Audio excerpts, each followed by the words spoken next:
Saudara, terima kasih Anda masih bersama kami dalam Kompas Aceh.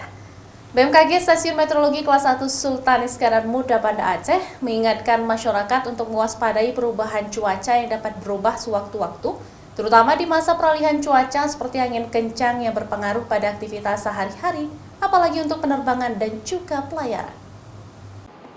Dalam musim peralihan cuaca dari musim hujan ke musim kemarau saat ini, cuaca dilaporkan masih labil dengan potensi hujan ringan hingga sedang yang dapat disertai oleh petir dan angin kencang. Dari analisa cuaca, diketahui kondisi itu dipicu oleh adanya gelombang atmosfer tropis Madden-Julian Oscillation atau MJO di kuadran 3 yang berdampak pada peningkatan pertumbuhan awan hujan di Indonesia bagian barat. Perakirawan cuaca dari BMKG Stasiun Meteorologi Kelas 1 Sultan Iskandar Muda Banda Aceh, Putri Rizky Afriza menyebut, cuaca labil di musim peralihan ini yang mendorong terjadinya angin kencang mempengaruhi aktivitas penerbangan dan pelayaran di Aceh. Masyarakat perlu mewaspadai gangguan cuaca di masa peralihan dari musim penghujan ke kemarau.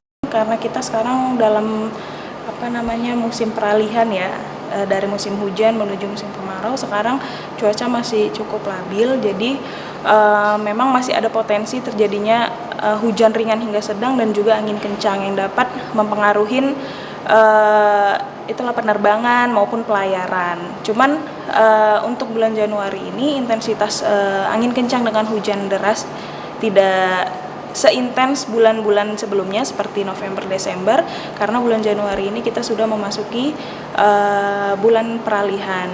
Tapi tetap untuk semua masyarakat tetap waspada terjadinya hujan ringan hingga sedang disertai petir, kilat, angin kencang. Sementara itu, berdasarkan perakiraan cuaca dalam 3 hari ke depan, sejumlah daerah di Aceh masih akan diguyur hujan dengan intensitas ringan hingga sedang yang dapat disertai petir dan angin kencang diantaranya Pidi Jaya, Aceh Barat, Nagan Raya, Aceh Barat Daya, Kayu Lues, Singkil, dan Aceh Besar. Mustajab, Kompas TV, Banda Aceh.